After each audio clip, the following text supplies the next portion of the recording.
"Sir, don't let them lift that statue." The words landed so softly they should have disappeared beneath the string quartet, the champagne laughter, and the polite applause drifting through Whitmore Square. But they didn't. They sliced clean through the night and stopped Charles Whitmore where he stood, one hand half raised toward the silk-draped pedestal in the center of the plaza.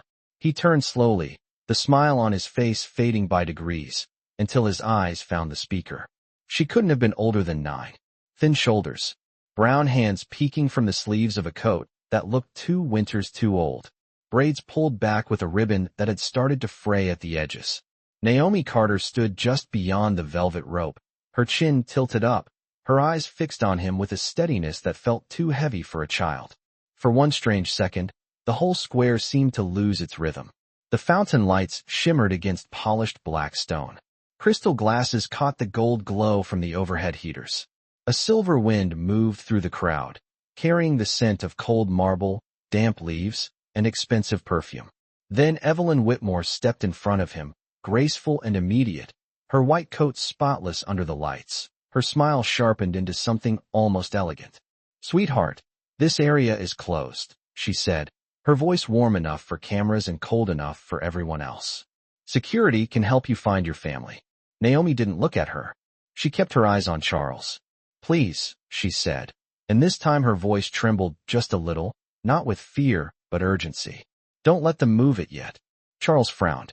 Around him, donors and city officials shifted in place, their expressions tightening with that particular discomfort wealthy people wear when something unscripted gets too close. A man near the press riser gave a low chuckle. Someone whispered that the child must have wandered in from the service corridor. A woman in diamonds lowered her glass and stared as if Naomi herself were the disruption, not the words hanging in the air. Charles had spent his entire life around interruptions. Requests. Please. Last-minute complications. He knew how to filter noise. But something about the girl's face kept him from turning away. It wasn't desperation. It wasn't defiance. It was certainty. And certainty, in a child standing alone under floodlights, was unsettling. "Naomi," came. A panicked voice from behind the catering tent. An older black woman in a maintenance jacket hurried forward, one hand still clutching a rag, her breath visible in the chill. "I'm so sorry, sir. I'm her grandmother. She didn't mean any harm." Naomi flinched at that, just barely. "I do mean harm," she said quickly, then corrected herself, swallowing hard. I'm trying to stop harm." A few guests laughed at the stumble. Evelyn's smile returned, relieved now, amused even. "There we are," she said. "Just a misunderstanding." But Naomi lifted one small fist and slowly opened her hand. Resting in her palm was a silver charm, smeared with reddish dirt that looked darker under the gala lights. The laughter died first. Then the music seemed to thin. Charles leaned in before he realized he was doing it. The charm was shaped like a tiny calla lily, expensive and delicate, the kind of custom piece people wore because it meant something only to them. Evelyn's hand moved instinctively to her bracelet. One charm was missing. The movement was fast, almost invisible, but Naomi saw it. Charles saw Naomi see it. "I found it by the base," Naomi said, "right where the stone meets the platform." Her breath fogged the air between them. "And that dirt doesn't belong there. The rest of the plaza's soil is dark brown. That's red clay." Charles looked down at the pedestal. The monument stood 30 feet tall beneath its silk cover, floodlit from below so that the fabric glowed like a ghost. It had been built to honor his late mother and the charitable foundation that would now carry her name. He had funded every inch of the square himself. Imported marble, hand-cut limestone, sealed foundation. Nothing beneath it should have been disturbed. Evelyn laughed softly, a careful sound. "Charles, she's a child. She probably picked that up near the flower beds." Naomi turned her head then, finally looking at Evelyn. Not rudely, not angrily, just directly. "The flower beds are mulched," she said. "This came from under the statue. And so did the sound." Charles's brows drew together. "What sound?" Naomi's fingers curled shut around the charm. The wind pressed the silk drape against the edges of the monument, and somewhere in the hush that followed, a faint knocking rose from beneath the marble base, small and hollow and impossible to mistake. Naomi's voice dropped to almost a whisper. That one. The sound did not belong in a place like Whitmore Square. It was too small, too human, too irregular to be part of the polished machinery hidden beneath the monument. It came again, a dull knock from somewhere under the sealed marble platform, and this time everyone heard it. The string quartet faltered into silence. A waiter froze mid-step with a tray of sparkling water balanced on one palm. Even the fountain seemed louder now, its soft rush suddenly thin against the tight stillness spreading across the plaza. Charles Whitmore kept his eyes on the pedestal, but he could feel the crowd shifting around him, the discomfort moving through them like a cold draft under a locked door.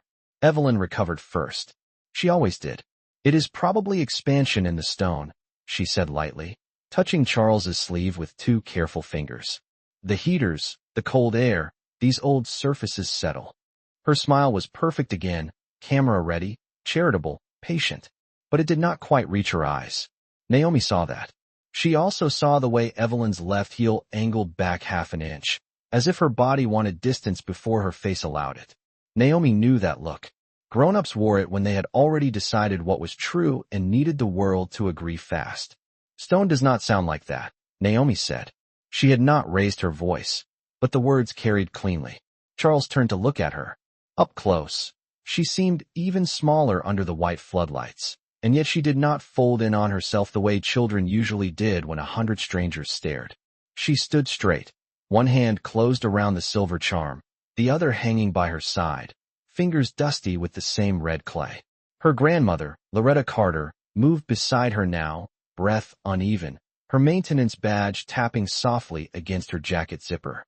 "Naomi, baby, that is enough," she whispered. "Come stand with me." Naomi glanced up at her grandmother, and for a second Charles saw the child in her again. The thin shoulders, the uncertain swallow, the wish to obey. But then Naomi looked back at the monument and shook her head once. "I sat here after school while Grandma worked the west side," she said.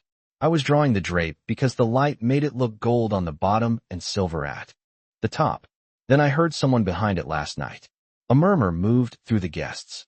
Charles heard only pieces. "Last night. Behind it. Someone." Evelyn's hand dropped from his sleeve.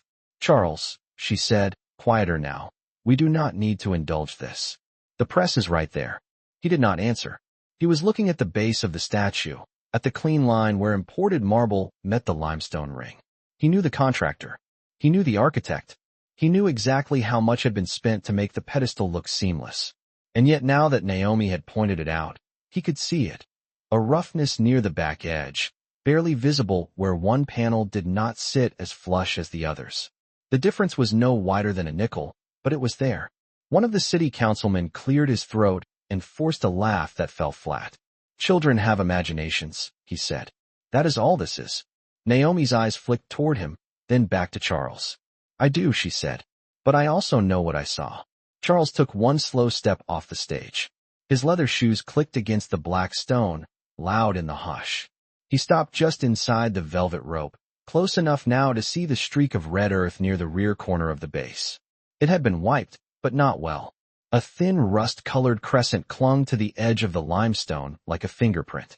Behind him, camera shutters started again, soft and hungry. Loretta lowered her head, ashamed of attention that was never kind to people like them.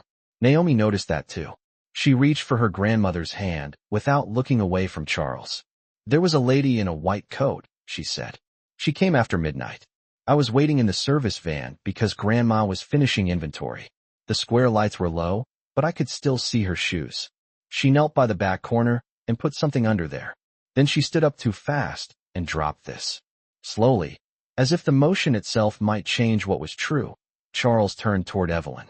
She did not blink. She did not fidget.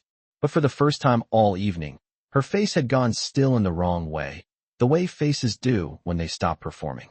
"That is absurd," she said. "I was home." Naomi looked down at Evelyn's heels. White leather, sharp-pointed toe, clean everywhere except the outer edge of the right heel, where a dusting of red had settled into the seam. So small most people would miss it. Naomi did not. "No, ma'am," she said, and the gentleness in her voice made it land even harder. "You were here." Then the knocking came again, 3 quiet taps from beneath the marble, and Charles Whitmore felt the night tilt beneath his feet.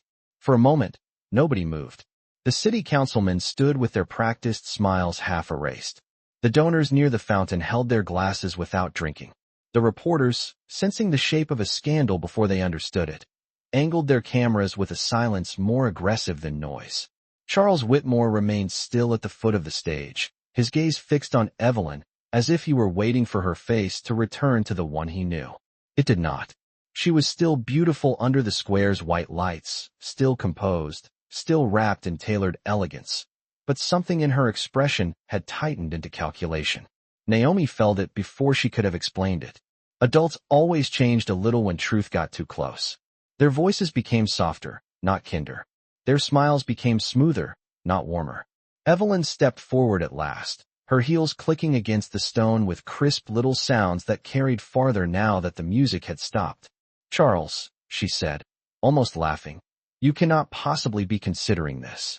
A child says she saw a woman in a white coat near the statue, and suddenly we are stopping the dedication of your mother's foundation?" Her tone was polished, controlled, almost affectionate, but Naomi noticed she did not once look at the base of the monument. She only looked at Charles. Loretta Carter tightened her hand around Naomi's fingers. Her palm was dry and warm, roughened by years of bleach water, mops, and winter wind. Naomi leaned closer to her grandmother's side, but she did not lower her eyes. She could still hear the knocking in her head, even though the square had gone quiet again. 3 taps, then nothing. Like whoever or whatever was beneath the marble had paused to listen. Charles took another step toward the pedestal, and the photographers surged instinctively before checking themselves. "Who installed the base paneling?" he asked without turning around. The question startled everyone, mostly because it sounded real. Not ceremonial, not social. Real. A man from the event team, pale and sweating at the collar, lifted one shaky hand. "The final seal was completed yesterday afternoon, sir. Contractors cleared out by 6. Charles nodded once. "And after 6? The man hesitated. Only approved personnel had access to the square. Naomi saw Evelyn's jaw set for the briefest second. It was a small movement, but once you noticed it, it was hard to miss the strain running through her posture. "Approved personnel," Charles repeated quietly. His eyes went to the red clay stain near the back corner of the pedestal. Then he looked at Naomi. "You were here last night?" Naomi swallowed. She did not like every face turning toward her again, but she liked being ignored even less. "Yes, sir," she said. "Grandma had extra work because of the gala. I sat in the service van for a while, then I came out to draw." The heaters near the benches were still on, and the drape over the statue moved every time the wind changed. "I heard somebody walking behind it." "You should have been in the van," Loretta whispered, the words meant for Naomi alone, carrying more worry than anger. Naomi nodded slightly, accepting the truth of that without letting go of her own. "I know," she said softly. Then she looked back at Charles. "But I was cold, and the light was pretty." A strange expression passed across his face then, something tired and human, as if that answer had reached him in a place untouched by the gala, the investors, or the cameras. His mother had loved this square for the same reason. For the way light softened hard surfaces at night. For the way ordinary people stopped here on their way home. Naomi did not know that, but somehow her words seemed to brush against a memory he had not expected to feel. Evelyn noticed it too. "Charles," she said, sharper now, "this is getting absurd. Your guests are freezing. The press is recording every second. If there is some harmless maintenance issue, it can be handled after the unveiling." Naomi looked down again at Evelyn's shoes. The red dust was still there, caught in the seam near the heel. Not a lot, just enough.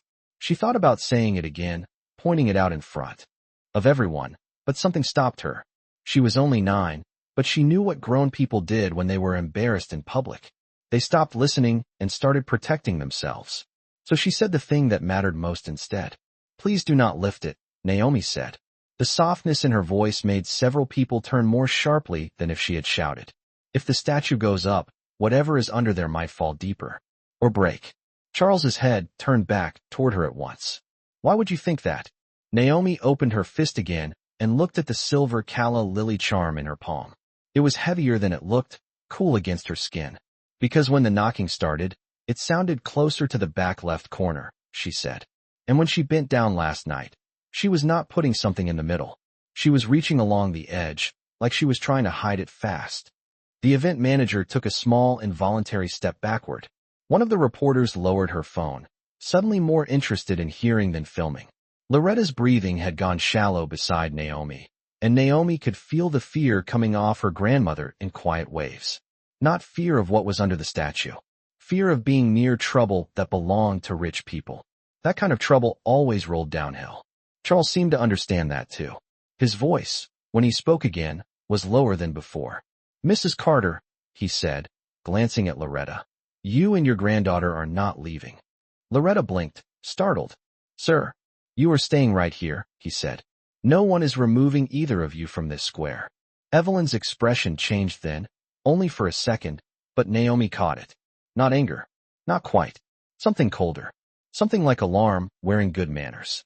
Charles turned to the head of security, a broad-shouldered man near the rear barricade. "Lock the perimeter," he said. "No one in or out until I know what is under that pedestal." And just as the guards began moving, a new sound rose from beneath the marble, longer this time, a scraping metal whisper that made the entire square go still all over again. The scraping sound under the pedestal was not loud, but it carried through Whitmore Square with a strange, thin clarity that made every polished surface feel colder. It sounded like metal brushing stone from the inside, slow and uneven, followed by a soft bump that left the crowd staring at the monument as if it might answer for itself. No one laughed now. No one checked a phone. The donors who had spent the evening performing ease stood stiff under the heater lamps, their faces washed pale by the floodlights. Even the reporters had stopped chasing angles and settled into stillness, sensing that whatever was happening had slipped beyond spectacle. Naomi felt her grandmother's hand tighten around hers until the knuckles pressed white beneath brown skin. Loretta did not speak. She did not need to. Naomi could feel the old fear in her. The kind that came from years of knowing trouble did not spread evenly. It found the people with the least protection first. Charles Whitmore stood at the foot of the stage with his shoulders squared and his jaw set, but Naomi could see something changing in him now. He was no longer trying to save the event. He was trying to understand the truth before it disappeared. That made him different from the others. Evelyn saw the change too, and for the first time that night, her control slipped at the edges. "Charles, this is enough," she said, lowering her voice as though softness could still guide the moment back into place. "Whatever that sound is, security can handle it privately. There is no reason to turn your mother's dedication into a circus." He turned to her slowly. "A circus," he repeated, not loud, not angry, just thoughtful in a way that made the words heavier. "There is something under a sealed monument at my mother's foundation launch, and your first concern is appearances." Evelyn's lips parted, but no answer came right away. Naomi noticed that. Adults who always had answers frightened her the most. The ones who suddenly did not frighten her more. The head of security, Daniel Reeves, approached the pedestal with two other guards. Their radios crackled softly at their shoulders. One of them crouched near the back left corner Naomi had pointed out, running gloved fingers along the stone seam. He looked up almost immediately. "Sir," he said, "this panel has been reseated. Recently." A murmur moved through the guests, low and quick like wind through dry leaves. Charles did not look away from the monument. "Open it," he said. The words changed the temperature of the whole square. Evelyn stepped forward fast enough that the hem of her coat swung sharply around her calves. "Absolutely not," she said. The sweetness was gone now. "Do you understand what that will look like? In front of donors, officials, the press." Daniel Reeves glanced between them, uncertain for the first time since he had entered the square. He knew whose name signed his checks, but he also knew which woman had managed every detail of the gala. Charles answered before the hesitation could spread. "It will look like I cared more about the truth than my own schedule," he said. "Open it." Naomi let out a breath she had not realized she was holding. Beside her, Loretta whispered, "Lord, help us." So quietly it was nearly lost under the hum of the heaters. The guard reached for a small pry tool from his belt kit, while another knelt to steady the lower edge of the panel. Up close, the imperfection was easier to see now. The marble had been polished to a mirror sheen everywhere except one corner, where a faint cloudy smear dulled the surface, as if someone had wiped it in a hurry with the wrong cloth. Naomi stared at that spot and remembered the shape of a woman in a white coat kneeling behind the draped monument the night before, one hand braced on stone, the other reaching into darkness. At the time, Naomi had thought maybe it was one of the planners fixing a light or adjusting flowers. Then she had heard the little metallic slip, seen something silver fall, and watched the woman freeze before looking over her shoulder. Naomi had ducked behind the service van and held her breath until the footsteps moved away. She had not seen the woman's face clearly. She had not needed to. The coat, the shoes, the way she moved like she already belonged wherever she was not supposed to be. Daniel slid the tool into the seam. The first pull made a low cracking sound as the fresh seal gave way. Several guests gasped. Someone in the back whispered a prayer. Someone else whispered Evelyn's name. Naomi looked up just in time to see Evelyn take one careful step backward, then stop when she realized Charles was watching her. It was only one step, but it told Naomi more than any denial could have. The second pull loosened the panel enough to create a narrow black gap. Cold air breathed out from inside, carrying a smell that did not belong to marble or flowers or polished stone. It smelled like damp earth and old paper, shut away too quickly.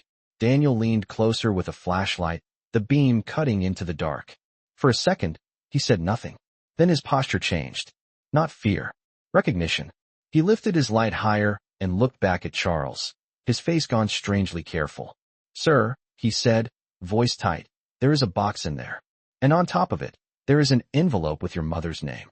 Charles did not move at first. The words seemed to reach him one at a time, as if the night itself were delaying them before letting them land. "Your mother's name." He stood facing the open seam in the pedestal while the cold air drifted from the hidden cavity and curled around polished shoes and the hems of expensive coats. Around him, Whitmore Square had gone so still that Naomi could hear the soft hiss of the heater towers and the shallow flutter of the drape still wrapped around the statue above. Her fingers had started to ache around the silver charm, but she did not loosen them. She watched Charles the way she had watched him from across the square at the start of the gala, when he had looked like every man on a giant banner downtown. Untouchable, distant, lit from below and made of the same hard material as buildings. He did not look like that now. He looked like a son who had just heard his mother's voice in a place it should never have been. "Take it out carefully," he said at last. Daniel Reeves nodded once and crouched lower, reaching into the narrow opening with both gloved hands. The crowd leaned forward without meaning to. Even the people pretending not to stare were staring. Naomi rose onto the balls of her feet, trying to see past the shoulders and coats between her and the pedestal. Loretta tugged gently at her sleeve, but Naomi could tell her grandmother wanted to see too. Daniel pulled out a flat cream-colored envelope first, its edges slightly warped by the damp air inside the base.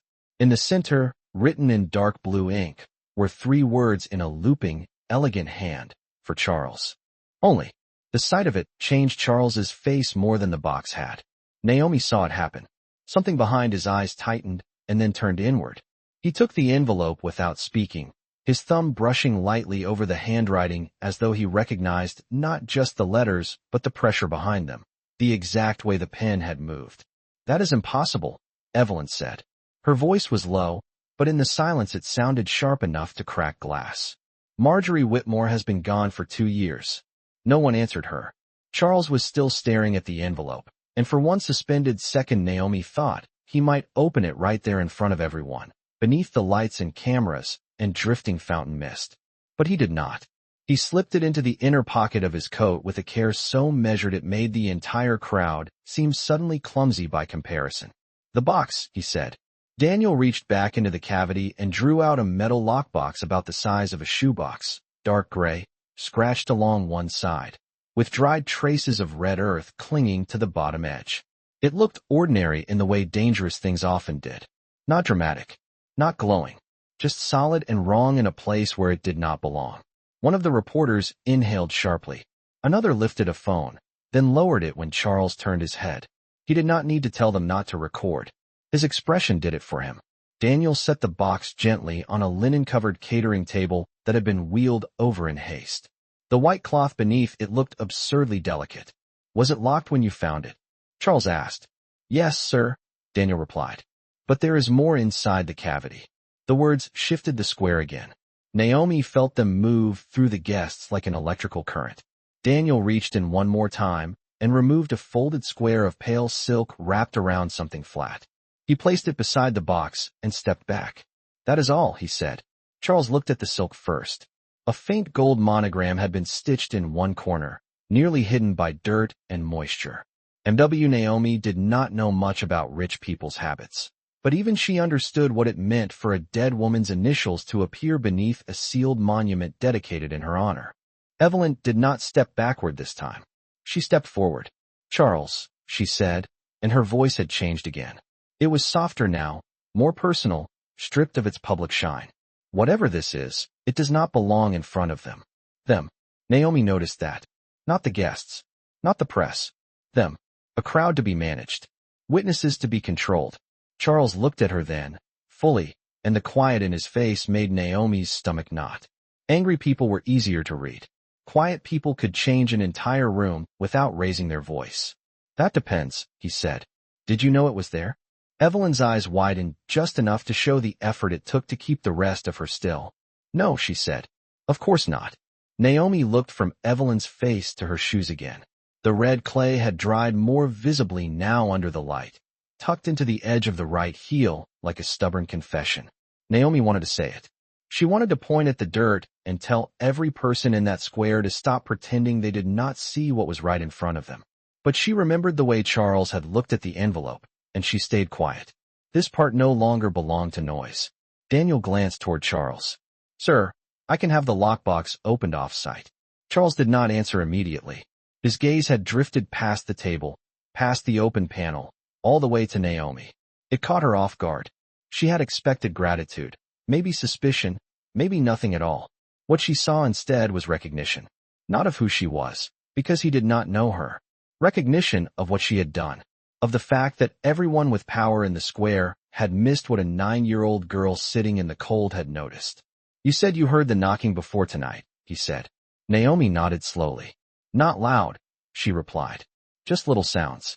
Like something shifting when the wind changed." Charles looked at the pedestal, then at the box, then at Evelyn. "And you chose tonight to tell me because?" Naomi swallowed. The answer felt childish in a place full of polished adults, but it was true. "Because tonight was when you were going to raise the statue," she said. "And if you did, I thought whatever your mom left under there might disappear forever." The words settled over the square with a weight no one could argue with. Charles held her gaze for a long moment. Then, very quietly, he said, "Open the box." Daniel Reeves did not reach for the lockbox right away. For the first time that night, the man who had moved through the square with the calm certainty of hired protection looked uncertain. The metal case sat in the center of the linen-covered table, dull under the heater glow, its edges scratched, its lock simple but deliberate. It was not the kind of box people used for jewelry or keepsakes. It looked practical, temporary, hidden in a hurry and meant to be found only by the right hands. Charles Whitmore stood across from it with one hand in the pocket of his coat, his fingers resting over the envelope addressed to him. Naomi could tell that whatever he felt about the box was now tangled up with the letter, with his mother's initials stitched into damp silk, with the fact that a sealed monument had just given back something the dead had apparently tried to leave behind. "Sir," Daniel said carefully, "if there are legal documents inside, we should have counsel present." "Open it," Charles repeated. He did not raise his voice. He did not need to. The words carried with the same weight as a door locking. Around them, the square stayed hushed, but not peacefully.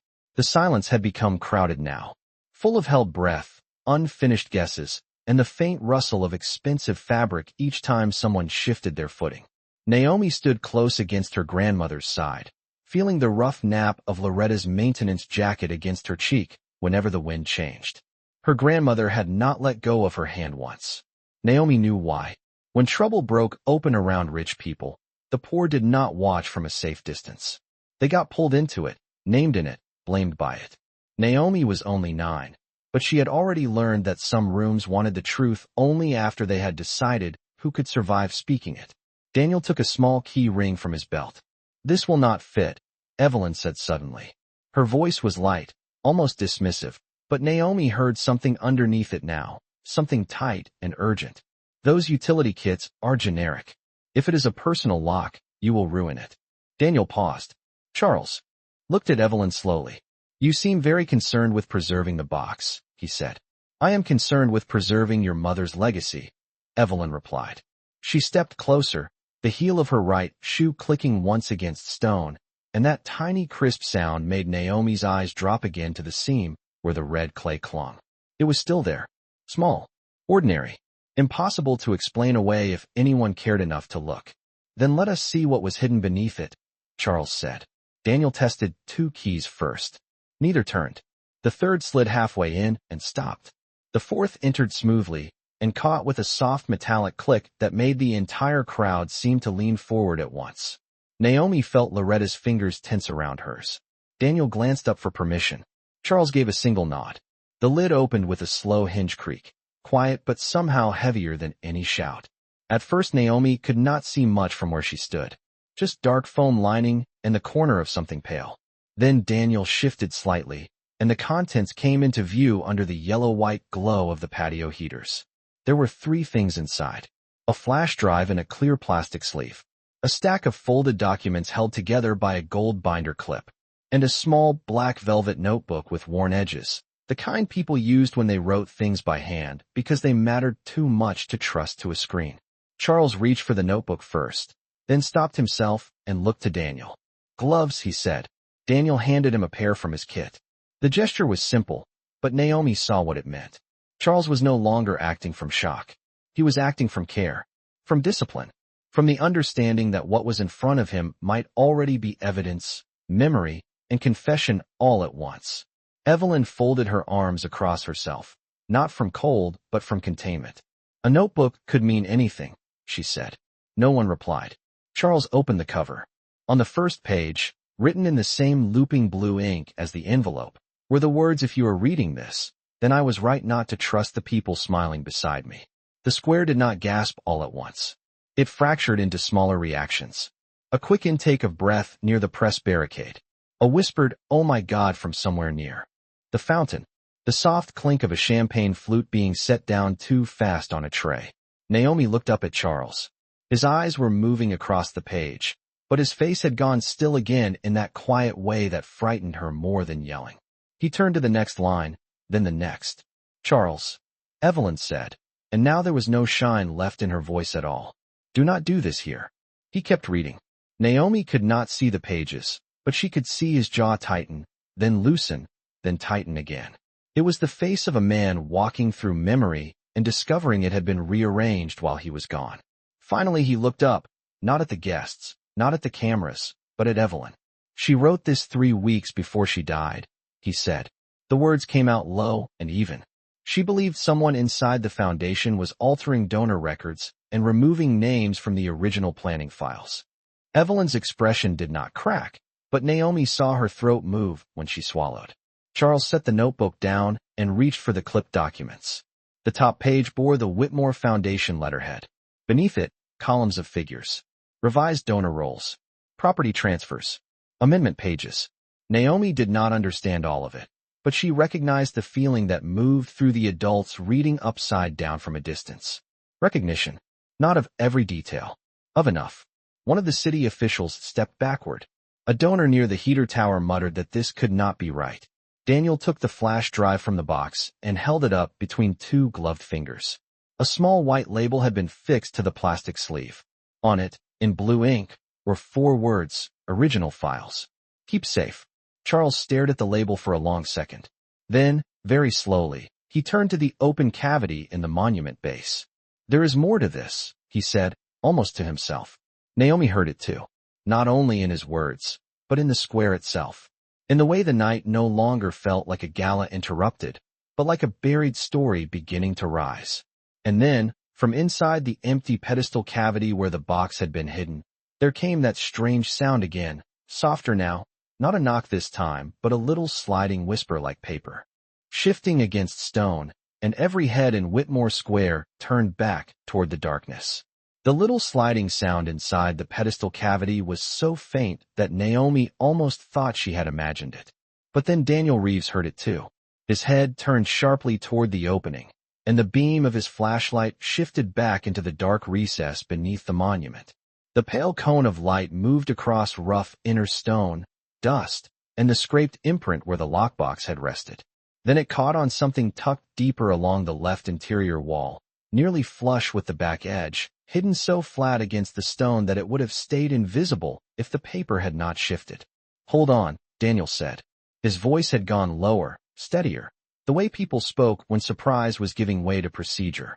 He crouched and reached farther into the cavity, bracing one hand against the lower frame while the other worked carefully along the inside seam. For a second, nothing happened. Then he drew out a long, narrow packet wrapped in waxed brown paper and tied with thin white string. The packet was damp along one edge and coated with fine grit, but otherwise intact. The sight of it changed the crowd again. First, the lockbox had suggested secrecy. This suggested layering. Planning. Someone had not hidden one thing under the monument. Someone had built a sequence. Charles watched the packet rise into the light without blinking. Naomi could feel the shift in him from where she stood. He was no longer reacting to isolated shocks. He was beginning to see a design. Evelyn must have felt it too, because she stepped forward before Daniel could set the packet down. "Enough," she said, and this time the word came out stripped clean of charm.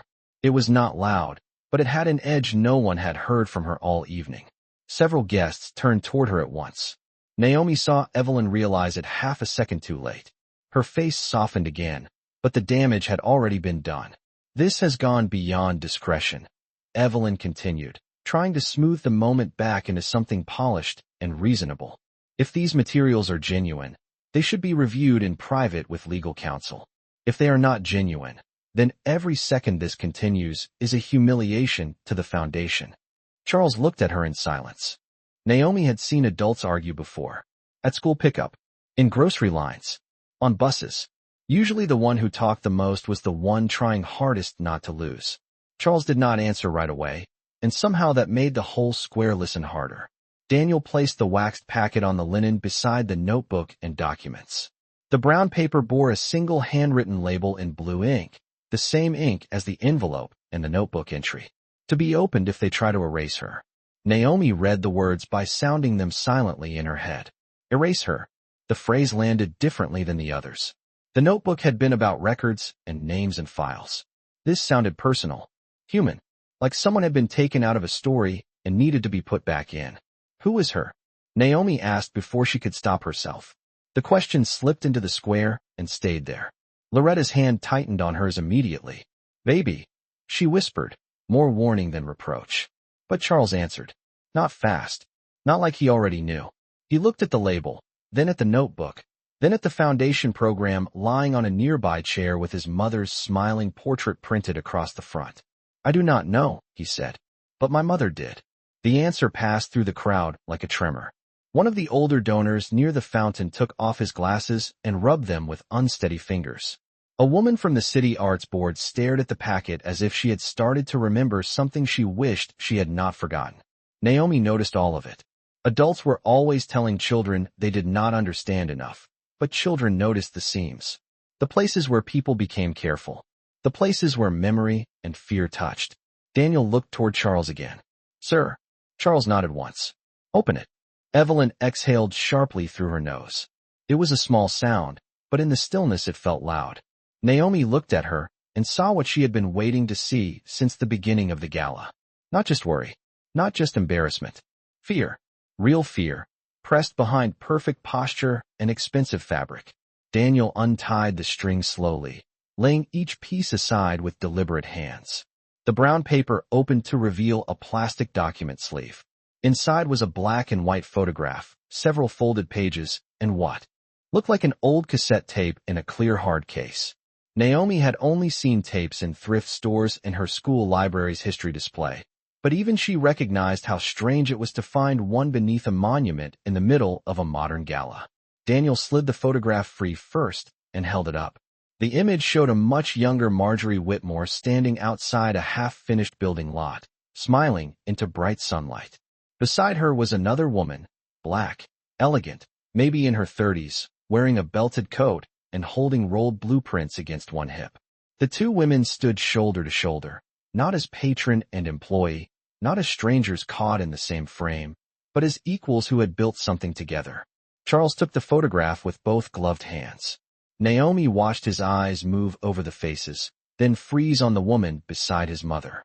"I know that building," he said quietly. That was the first community center project. His voice changed slightly on the last word, not with doubt, but with memory struggling to reopen. The public record only lists my mother and the city development board. Daniel unfolded the first page. It was a typed memorandum on faded letterhead, signed by Marjorie Whitmore and another name at the bottom, Dr. Helena Brooks, co-founder. Naomi felt Charles go still all over again. Around the square, several older guests had stopped pretending surprise. Naomi saw it in their eyes. They knew the name. Maybe not the whole story, but enough to recognize that this was not new truth. It was buried truth. Co-founder. Charles repeated, almost to himself. Evelyn's shoulders lifted with one controlled breath. That cannot be verified from one photograph and a few old pages, she said. But her voice lacked conviction now. It sounded thinner, stretched too far across a room that no longer wanted to hold it up. Naomi looked at the photograph again. Marjorie Whitmore's smile was warm, but it was the black woman beside her who held Naomi's attention. The calm in her face, the plans in her arm, the quiet authority of someone who had made something real and expected no permission to do it. Naomi did not know why, but seeing her made the whole night make sense in a deeper way. Not just money hidden, not just papers buried, a person erased, a name removed until only stone, and speeches remained. Charles lowered the photograph slowly. My mother buried this under her own monument, he said, and the hurt in his voice was so quiet it made Loretta look down. She must have known what was coming. Then Daniel turned over the second folded page, and his flashlight beam caught a line near the top that made him stop and look up at Charles at once. Sir, he said carefully, this page lists authorized revisions to the Foundation archive. The final signature is dated 6 weeks after your mother died. The words did not seem real at first. 6 weeks after your mother died. They hung in the air above the linen-covered table and the open pedestal cavity, above the heaters and the fountain mist and the silent crowd, until they felt heavier than the monument itself. Charles Whitmore did not reach for the page right away. He looked at Daniel Reeves as if the meaning might change if he waited long enough. It did not. Daniel held the document carefully under the light. The paper yellowed at the edges, but still crisp enough for the typewritten lines to show cleanly. Near the bottom sat a signature block authorizing revisions to the Whitmore Foundation archive. The date was clear. The line above it referenced amended donor histories, naming credits, and founding acknowledgments. Charles took the page at last, his gloved hand steady in a way that made Naomi think the steadiness was costing him something. He read the date once, then again. Then he looked at the signature. Naomi could not see the name from where she stood, but she saw his expression change in a small, devastating way. Not shock this time. Recognition. Read it, Evelyn said quickly, stepping nearer before anyone else could speak. Really read it. Dates can be copied. Signatures can be forged. We are standing in the middle of a public square making conclusions from damp papers hidden in concrete. Her voice had regained some polish, but not enough. It slid over the surface of the moment without changing it. Several guests glanced at her, then back at Charles. No one seemed eager to borrow her certainty now. Naomi stayed very still. She had learned that when adults were lying, they often added too much. Too many explanations. Too many reasons something obvious should not be believed. Charles lowered the document to the table and turned one page back to the memorandum listing Dr. Helena Brooks as co-founder. He compared the names in silence. Then he looked up at Evelyn. This revision removes Helena Brooks entirely, he said. The square absorbed the name this time with a different kind of hush. Not confusion. Memory. Naomi saw it pass between the older guests near the fountain. The City Arts Board woman pressed her lips together. The donor with the glasses stared down at the paving stones. A retired judge near the rear barricade shifted as though something uncomfortable had settled in his spine. They knew her, or they had once known enough. There could be any number of reasons for archival revisions, Evelyn replied.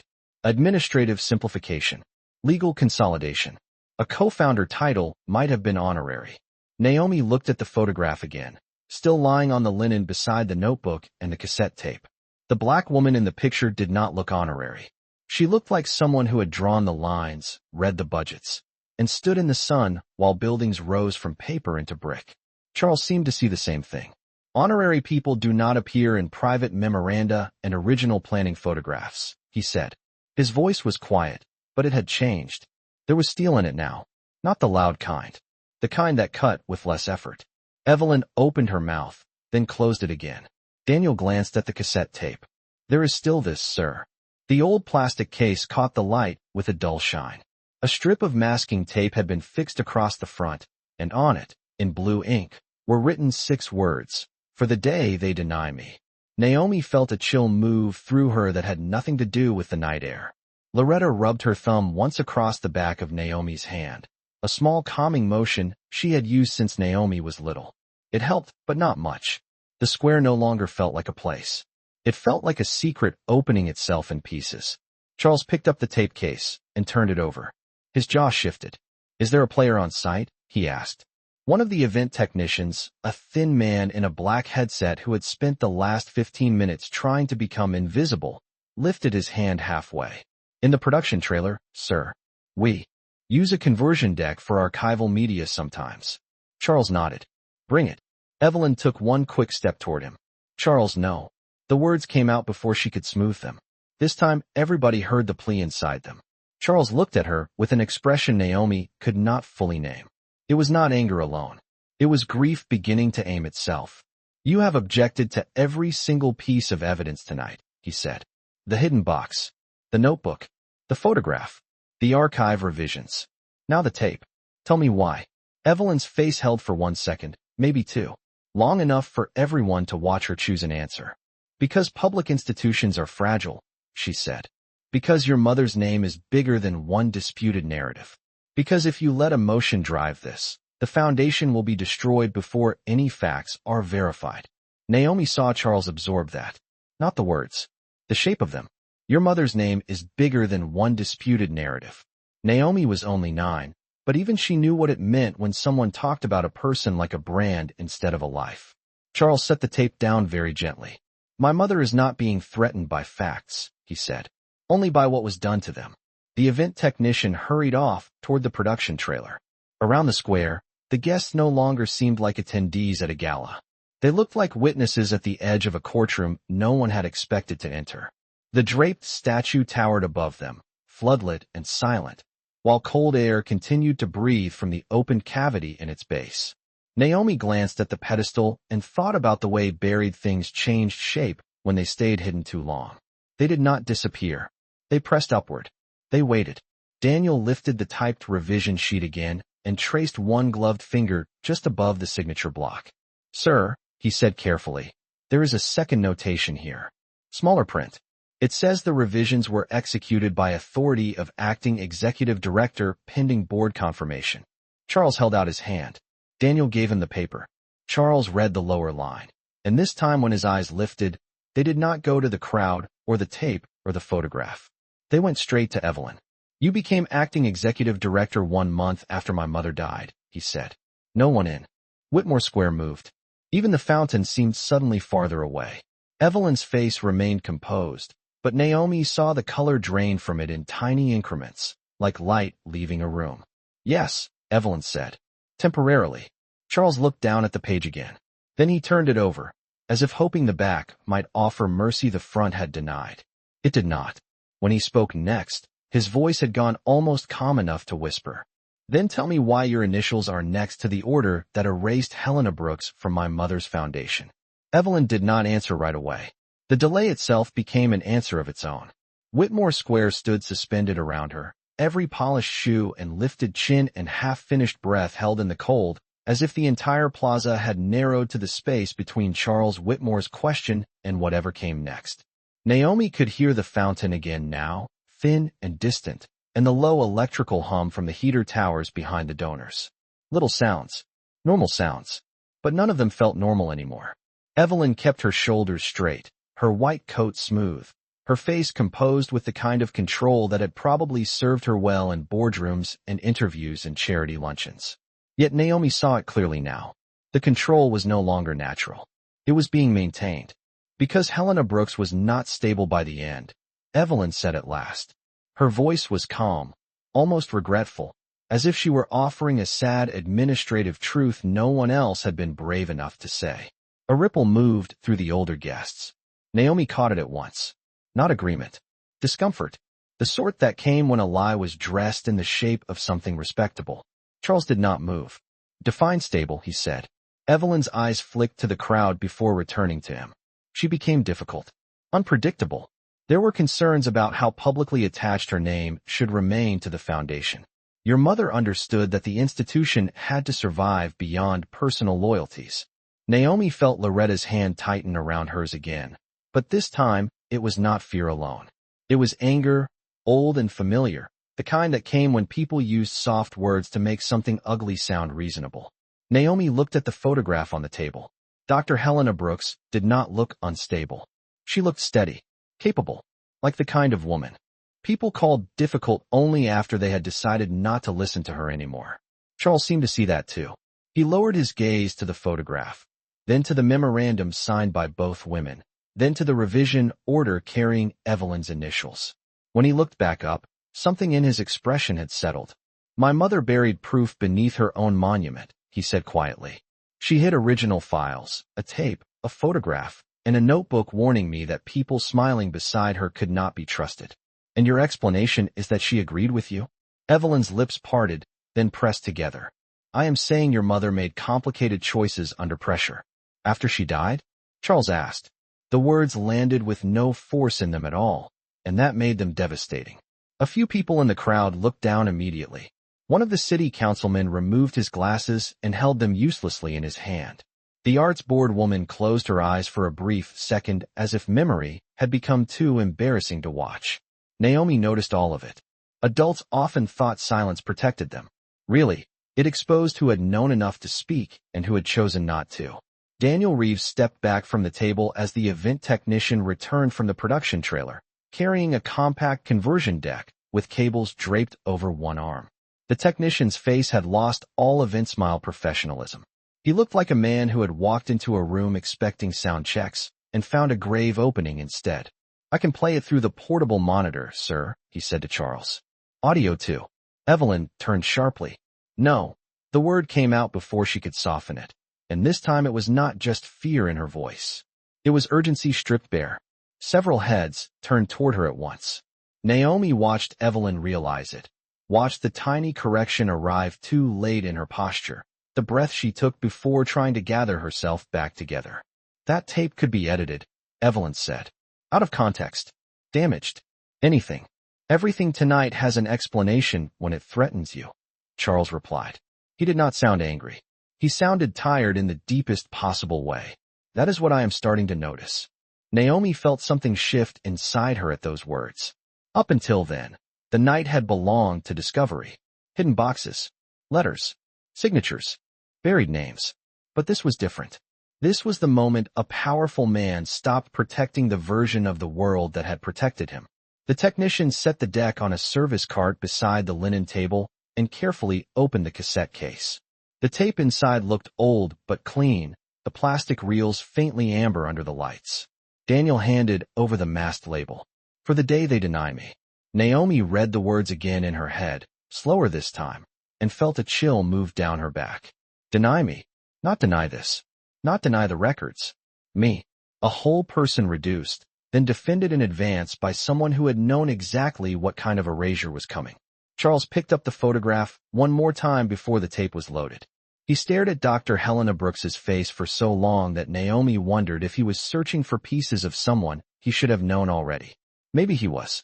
I remember her voice, he said suddenly, so quietly that only the people nearest heard him at first. But in the stillness, it carried. She came to the house when I was little. She brought rolled plans and cinnamon cookies from the bakery on Ninth. My mother used to laugh more when Helena was there. The confession broke something open in the square. Not loudly, not dramatically, just enough. Enough for the older donor by the fountain to lower his head. Enough for the arts board woman to whisper, "Dear God." Enough for Naomi to understand that Dr. Helena Brooks had not been forgotten by accident. She had been remembered in private and removed in public. Charles set the photograph down with exquisite care. Then he looked at Evelyn, and the softness that had once made room for her in his life was gone. You did not erase a disputed narrative, he said. You erased a woman. The technician slid the cassette into the deck. There was a mechanical click, small but final. He reached toward the play button, then stopped and looked at Charles for instruction. Charles gave a single nod. And just before the technician pressed it, Evelyn took one step back, her heel scraping lightly against the stone, and Naomi saw in her face the unmistakable look of someone who had just realized the dead were about to speak. The technician pressed play, and for one terrifying second nothing happened. Just the soft mechanical whir of the cassette turning inside the deck, the faint hiss of old tape catching against time. Then a voice came through the portable monitor speakers, low at first, grainy with age, but unmistakably human. "If this recording is being played," Marjorie Whitmore said, "then someone has already decided that silence is easier than truth." The effect on Whitmore Square was immediate and absolute. Naomi felt it like a physical change in the air. The donors near the heaters went still. The reporters stopped pretending to manage the story and simply listened. Even the fountain seemed farther away now, as though the plaza itself had stepped back to make room for the dead. Charles Whitmore did not blink. He stood facing the service cart, one gloved hand resting lightly against the edge of the linen table, his eyes fixed on the dark little monitor as if the sound alone might bring his mother into view. Beside him, Evelyn's posture remained straight, but Naomi saw the truth in the tiny things. The way Evelyn's fingers had curled into her coat sleeve. The way her throat moved when she swallowed. The way she no longer looked at Charles, only at the cassette deck, as if the machine itself had turned traitor. "I am recording this because I am running out of places to keep the truth," Marjorie continued. Her voice was measured, careful, tired in a way Naomi understood even though she had never met her. It was the tiredness of someone who had explained the same thing too many times to people who benefited from not understanding. "If you are hearing me, Charles, then they have either hidden Helena Brooks again, or they have tried to bury what she built so deeply that only stone could hold it." Naomi looked at the photograph on the table. Dr. Helena Brooks stood frozen in black and white beside Marjorie under sunlight from another decade, one hand around a roll of blueprints, her face calm, bright, and entirely alive. Again, Marjorie had said again. Not forgotten, not lost, hidden again. Around the square, a few of the older guests had gone pale in the unmistakable way of people who had once watched a wrong thing happen and convinced themselves it was too complicated to stop. Helena Brooks was not a footnote, the voice said. She was my partner in every way that mattered to the foundation's earliest work. She secured the original neighborhood trust. She designed the outreach model. She argued with banks, charmed inspectors, and stayed up nights rewriting grant proposals when everyone else had gone home. When they praise my vision, they are often praising work she taught me how to see. Charles closed his eyes for half a second, just half, then opened them again. Naomi saw what that cost him. Some griefs did not arrive as tears. They arrived as recognition. As the moment you realized the person you loved had been telling the truth in fragments while you stood too close to power to hear the whole of it. "There are people around me," Marjorie said, "who think institutions can be cleaned by removing the inconvenient names. They say the public prefers a single face, a simpler story, a legacy without complication. But the truth is not complicated. The truth is that a black woman built this foundation with me, and the moment her brilliance became politically inconvenient, people began suggesting that gratitude would be enough in place of credit." A small sound escaped someone near the rear barricade. Not a word, just shame finding air. Naomi did not turn to see who. She was looking at Charles. His face had gone quiet in that frightening, focused way again, but now there was sorrow in it too, open and undeniable. Loretta's thumb moved once across the back of Naomi's hand. Naomi leaned closer into her grandmother's coat without taking her eyes off the table. "If they are denying Helena," Marjorie continued, "then you should know the pressure did not begin after my illness. It began before. It came in meetings wrapped in smiles, in draft revisions framed as stewardship, in suggestions that donors would be more comfortable if the public story were clarified. Clarified. That is the word they like when they mean remove." Evelyn lowered her gaze. Just for a moment. Just enough. Naomi saw it. So did Charles. The square did not react loudly. It reacted the way rooms do when denial finally runs out of shapes to hide inside. A city councilman stared fixedly at the pavement. The arts board woman pressed one hand over her mouth. Daniel Reeves stood a little straighter beside the open pedestal, his expression gone flat and procedural, as if he had already begun mentally separating tonight into evidence, witness, chain of custody. I resisted for as long as I could, Marjorie said. But if this recording is being heard, then I did not resist long enough. I hid copies of what I could. I put names where stone might outlast men. And if Evelyn is still beside you when this is played, then understand this clearly, Charles. She knew exactly what was being done. The plaza did not gasp all at once. It broke in smaller ways. A sharp inhale near the fountain. A whispered no from somewhere close to the press riser. The technician's hand slipped from the deck, as if even he could not bear to touch it while the voice kept speaking. Evelyn went perfectly still. Not the controlled stillness she had worn all night, but the kind that came when movement itself felt dangerous. Charles turned his head toward her slowly, and Naomi thought she had never seen a face look both wounded and certain at the same time. Evelyn told me the board would only support full recognition if Helena remained invisible, Marjorie said. She said donors wanted continuity, not correction. She said the city was not ready to celebrate a shared legacy that complicated the myth they had already sold. I told her a foundation built on erased truth would one day crack from the inside. She smiled and asked whether the public really needed to know who laid the first brick. Naomi felt the words move through her like cold water. She looked up at the statue towering over the square, still wrapped in silk, still lit from below, and suddenly the whole thing seemed different. Not a tribute, a lid. Charles's voice, when it finally came, was low enough that only those closest heard it. She asked that. The tape kept turning. Marjorie answered from the past. Yes, and if you are hearing this now, then she has already shown you what kind of woman asks that question. The tape did not stop after that line. It hissed softly for a second, as if the machine itself needed to breathe, and then Marjorie Whitmore's voice returned, quieter now, but somehow even more devastating for it. If I have failed Helena in life, then let me fail her no further in death. Naomi felt the words settle over Whitmore Square like cold ash. No one shifted. No one reached for a drink. The gala lights still shone across polished marble and silk drapery, but all the glamour had fallen out of the night. It was only stone now. Stone and paper and a voice from the past telling the truth too late to be comfortable and too clearly to be ignored. Charles Whitmore stood very still beside the service cart, one hand near the monitor, the other hanging uselessly at his side. Naomi had seen grown men act powerful before. She had seen them fill spaces with their shoes, their watches, their voices. But this was different. Charles did not look powerful anymore. He looked stripped down to something more human than wealth usually allowed. Marjorie continued. I kept telling myself there would be time to fix it. Time to correct the archive. Time to force a public acknowledgement. Time to put Helena's name where it belonged before the foundation became too large, too polished, too dependent on the myth of one woman carrying everything alone. That was my cowardice. Not hatred. Not agreement.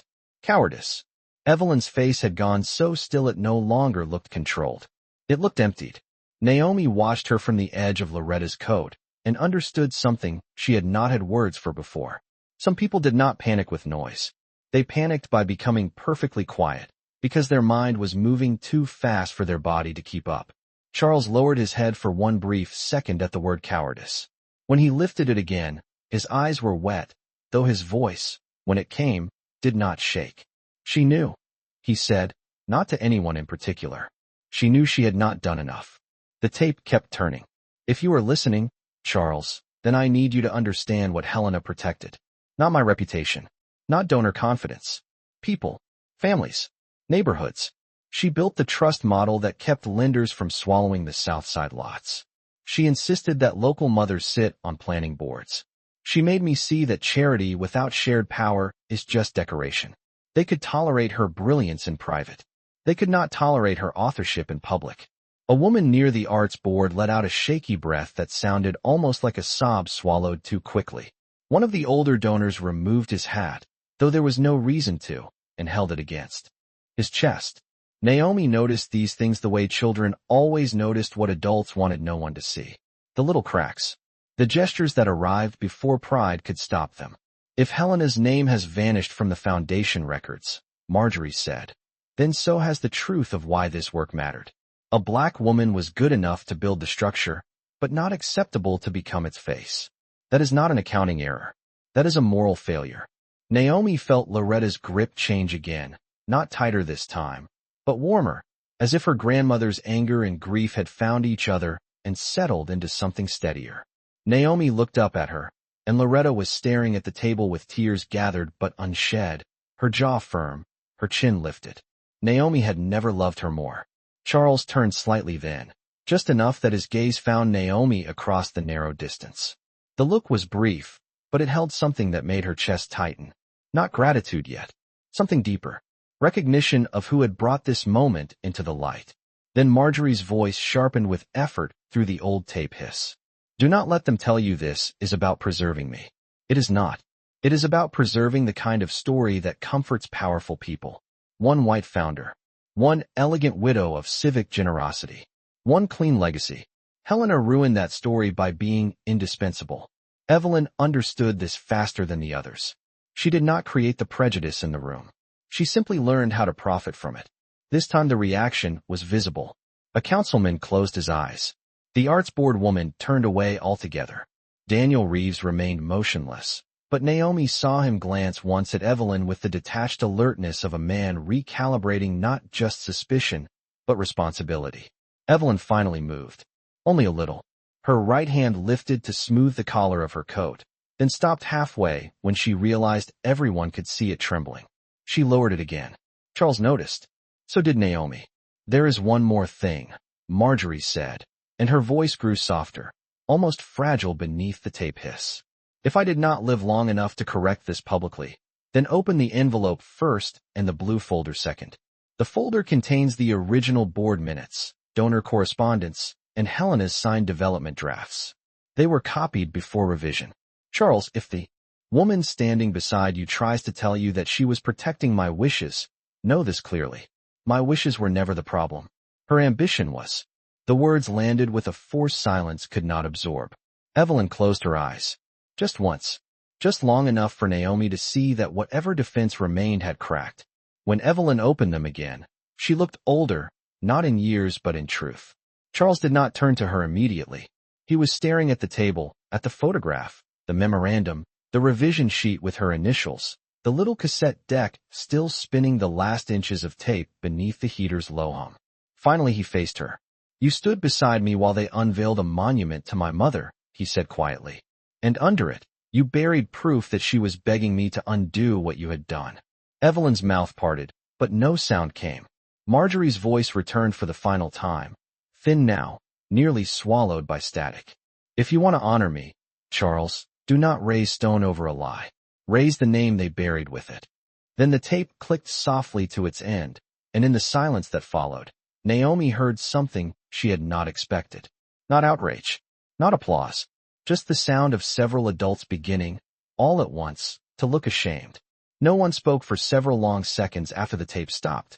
The square held its silence the way churches held incense, thick and inescapable, settling into coats and hair and the polished spaces between people who had come expecting speeches and left standing inside a confession. Naomi felt the hush all the way down to her sneakers. The floodlights still shone up the draped monument, turning the silk pale gold at the folds, but now the statue looked less like a tribute and more like a thing caught mid-exposure, as if even stone were waiting to learn what name it deserved to carry. Charles Whitmore did not move at first. He stood beside the service cart with the dead tape in front of him, his mother's envelope in his inner coat pocket, and the buried record of another woman's erasure spread across linen like evidence at the end of a trial. Then, very slowly, he reached into his coat and removed the envelope marked for Charles only. His hands were steady, but Naomi could see the effort in the tendons at his wrist. In the careful way he slid one finger beneath the flap instead of tearing it open. Around the square, the older guests watched with the fixed stillness of people beginning to understand that whatever came next would not let them return to the version of the evening they had arrived with. Evelyn stood 3 steps away, her face pale beneath the lights, one hand resting lightly against the other wrist as though she were holding herself in place. She no longer looked like the woman who had organized the gala. She looked like someone waiting to hear which parts of her life were about to become public fact. Charles unfolded the letter and read in silence. Naomi tried not to stare, but she could not help watching his face. At first there was only focus, then pain, then something else that settled deeper than either. Not rage. Decision. He lowered the page and read the final paragraph once more before folding it back along the old crease. When he spoke, his voice was quiet enough to make everyone lean in. My mother wrote this the week before she died, he said. She said that if the board ever refused to restore Helena Brooks publicly, then I was to dissolve the dedication and reissue the foundation charter under both names. The reaction moved across the square in a visible wave. A donor near the fountain took a full step backward. One of the councilmen closed his eyes. The arts board woman let out a breath that sounded almost like relief, as if she had been waiting years for somebody else to finally carry the truth out into the light. Evelyn shook her head once. Not dramatically, not in outrage, in disbelief. Charles, she said, and her voice had lost all remaining polish. You cannot make that decision based on a hidden tape and a buried letter without formal review. He turned to her. Formal review is what buried her in the first place. The words did not rise. They landed. Daniel Reeves looked from Charles to the documents and back again, his expression flattening into professional resolve. Naomi saw it happen. The moment suspicion stopped being social and became operational. Sir, Daniel said, I recommend the materials be secured and the board be notified immediately. Also the police, if you believe records were altered or concealed intentionally. Evelyn's chin lifted at that, almost from instinct. This is not a criminal matter. Naomi looked at her then and thought how strange adults could be. Evelyn had spent all night afraid of appearances, but now that the truth had grown too large to deny, she was still trying to shrink it back into paperwork. Charles folded the letter carefully and set it beside the photograph of Helena Brooks and his mother. It became a criminal matter when foundation records were revised under false authority after my mother's death, he said. It became a moral one much earlier. Naomi felt Loretta's fingers loosen at last around her hand. Not fully, just enough for warmth to replace fear. Loretta did not look at Evelyn. She looked at the photograph on the table. Naomi followed her gaze. Dr. Helena Brooks stood there in black and white with blueprints at her hip and sunlight on her face, unburied at last. Charles turned toward the gathered guests, donors, and officials. The square seemed to contract around him, not because he had grown louder, but because he had finally stopped speaking as a man trying to preserve an event. He spoke now like a man choosing what kind of history he would stand inside. This dedication is canceled, he said. A murmur broke, then died. The statue will not be raised tonight. The foundation board will convene within 24 hours. Every archival revision made after my mother's death will be audited. Every donor record will be restored to its original version until proven authentic. And beginning tonight, all public materials will acknowledge Dr. Helena Brooks as co-founder until the full historical record is corrected in writing. The words changed the square in a way Naomi could feel. Not all at once. Not magically, but enough. Enough for the air to loosen. Enough for several people to lower their heads as if shame had finally found the right posture. Enough for one older donor to remove his hat again and hold it against his chest when Charles said Helena's name. Evelyn's face did not crumble. Naomi almost admired that. Almost. It only went quieter and quieter until it looked as though all the brightness she had worn for the cameras had been switched off from inside. You are making a mistake, Evelyn said. I am correcting one. Charles turned from her then, and Naomi understood in that instant that sometimes the deepest punishment was not fury. It was being seen clearly and no longer centered. He looked instead toward Naomi and Loretta. The whole square followed his gaze. Naomi stiffened immediately and used to a tension that was not suspicious or impatient. Her coat suddenly felt older, her sneakers cheaper, the silver Calla lily charm heavier in her pocket. Charles walked toward her slowly, stopping a few feet away so he would not tower more than he already did. Under the gala lights, his face looked exhausted, older than it had at the beginning of the evening, but also more honest. He glanced down at Naomi's mud-marked shoes, then at the red dust still clinging to the heel of Evelyn's white pump, then back to Naomi again. You saw what everyone else stepped around, he said. Naomi did not know what to do with words like that. She pressed closer to Loretta's side and looked down for a second before forcing herself to meet his eyes. I just heard something wrong, she said softly. A sound went through the crowd then. Not laughter, not quite. Something gentler. Something like people realizing that the truest sentence spoken all night had come from a 9-year-old girl in a worn coat. Charles held out his hand. Not for the charm, not for spectacle, just open. Naomi hesitated, then placed the silver calla lily in his palm. He closed his fingers around it as carefully as he had held his mother's letter. No, he said quietly, and the answer felt larger than the square. You heard what truth sounds like when it is trapped under stone. After that, the square did not erupt. It thinned. The music equipment was powered down first, one quiet switch at a time, until even the soft ambient strings disappeared into the night. Then the guests began to separate from the scene in small, uncertain movements, no longer a crowd, but a collection of individuals suddenly left alone with their own memory of where they had stood while a buried name came back to life. Some drifted toward the barricades with their eyes lowered. Some stayed near the fountain, speaking in whispers too faint to reach beyond their own shame. A few older board members remained rooted where they were, as if leaving too quickly would look like guilt and staying too long would feel like confession. Whitmore Square, dressed for a dedication, now looked like a place after weather.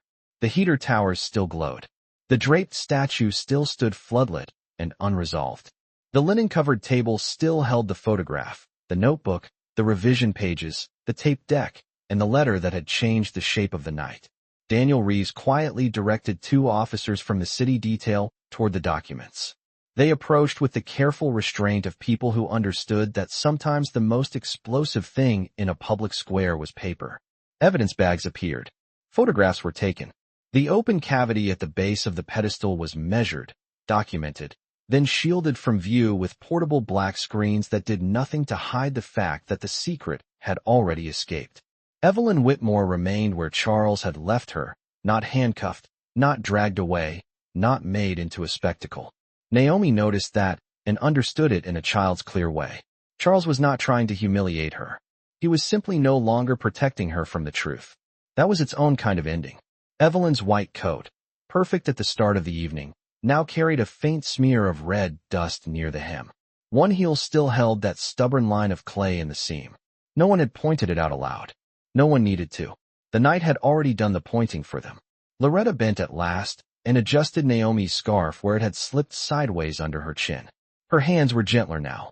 The old fear had not vanished, but it had changed shape. It no longer felt like panic. It felt like surviving long enough to witness a lie lose its balance. You are freezing, baby, Loretta whispered. Naomi shook her head, even though her fingers were cold. She did not want to leave yet. Not before she understood how the story looked when it finished settling. Charles seemed to know that. He had spent the last half hour answering brief questions from Daniel, handing over the envelope and letter for documentation, and giving clipped instructions to his legal team over the phone with a voice so even it made everyone around him sound unprepared. But when he was done, he came back not to the board members or the reporters, but to the edge of the service area where Naomi and Loretta stood. By then, the square had emptied enough that his shoes on the black stone could be heard clearly with each step. Naomi looked up as he approached. He seemed taller now that the crowd had thinned, but less distant too, as if the death of the evening's illusion had left the man himself standing there in its place. He had taken off one glove. In his bare hand, he held the silver calla lily charm.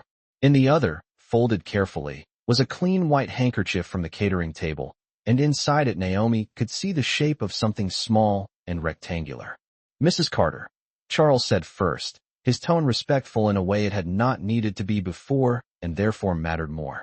I owe you both more than I can say tonight. Loretta shook her head automatically, the way people who have been denied dignity for a long time often do when it is finally offered plainly. Sir, she just spoke up, she said. Charles looked at Naomi. No, he replied softly. She listened when others chose not to. He crouched then, not halfway, fully, enough that he was no longer looking down at Naomi from the height of wealth or age or status, but meeting her where she stood. The move changed everything. Naomi felt it in her chest before she had words for it. Grown-ups did not usually come down to where children were unless they wanted something simple, obedient, and quick. This was different. Charles held out the calla lily charm first. This belongs to the record now, he said. But I wanted you to see it once more before it goes where it should go. Naomi nodded and looked at the little silver flower resting in his palm. Under the remaining floodlights, it no longer looked like just a clue. It looked like a door hinge, a small thing that had opened something far larger than itself. Then Charles offered the handkerchief bundle. "And this is for you." Naomi blinked. "For me?" He nodded. "My mother used to keep a sketch pencil in every coat pocket because she said ideas do not wait for warm weather. When Daniel cleared the production card, I asked the staff to find something suitable." Naomi unfolded the handkerchief carefully. Inside lay a small leather sketchbook with cream pages and a box of graphite pencils tied with navy ribbon. New, simple, real. Her throat tightened so fast it hurt. She looked up at him, then at Loretta, then back down at the pencils again as if they might disappear if she moved too quickly. "I do not know what to say," she whispered. Charles's expression softened, but there was grief in it still, quiet and permanent now. "You already said the right thing tonight," he answered. "Everyone else is catching up." Naomi held the sketchbook against her coat with both hands. Around them, the square had grown almost peaceful. Not joyful, not restored, just honest at last. The fountain kept moving. A city bus sighed somewhere beyond the barricades. One of the officers zipped an evidence bag. The silk drape over the statue shifted in the wind and then settled again. Charles rose and looked back toward the monument. For a long moment he said nothing. Then, almost to himself, almost to the square, he spoke the words that seemed to belong to the night more than to any speech that had been prepared for it. "Integrity does not depend on status." Naomi repeated the sentence silently in her head, fitting each word into place. She thought of Dr. Helena Brooks in the photograph, standing in sunlight with blueprints under her arm. She thought of Marjorie's tired voice on the tape.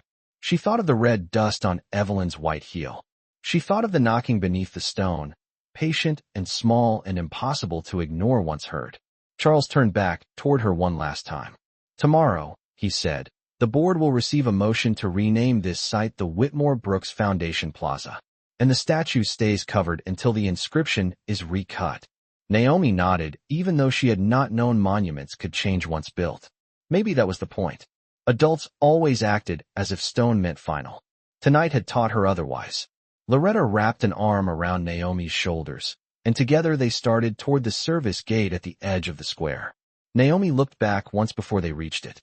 Charles still stood beneath the lights, one hand in his coat pocket, facing the draped monument with the posture of a man who had lost something, found something, and would spend the rest of his life learning the difference between the two. The plaza was almost empty now, washed in silver-white light and the last thin mist. From the fountain, under her arm, the sketchbook felt warm already from her hands. Above the sealed pedestal, the silk covering stirred again in the wind, and for the first time all night, Naomi did not think of what had been hidden underneath. She thought of the name that would rise when the cloth finally came down.